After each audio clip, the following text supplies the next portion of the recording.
Hello hello हमारे दीपक जी बहुत ही अच्छे कलाकार, बहुत ही सुंदर आवाज।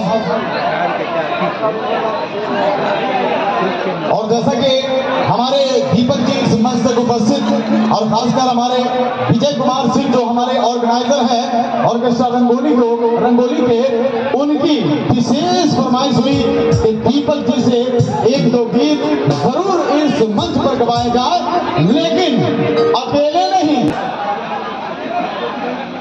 मैया प्रांगण में बैसल समस्त श्रोतागण के हम दीपक झा दोनों हाथ जोड़कर प्रणाम करै छी, गोर लगै छी।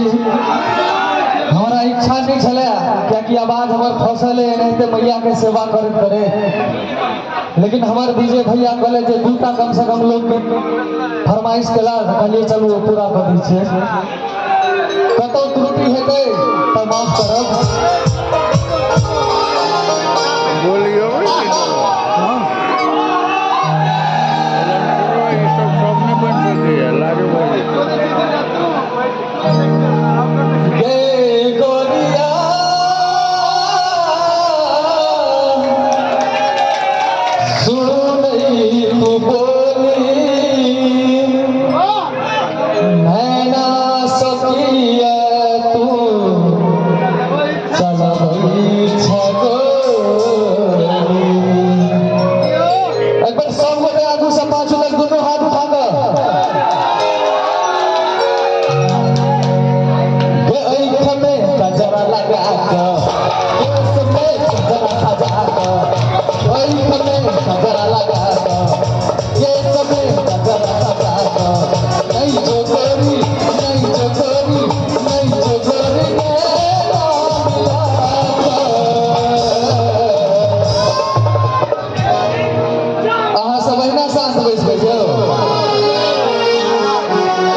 नहीं जोगरी छोरा सबके पता बना कर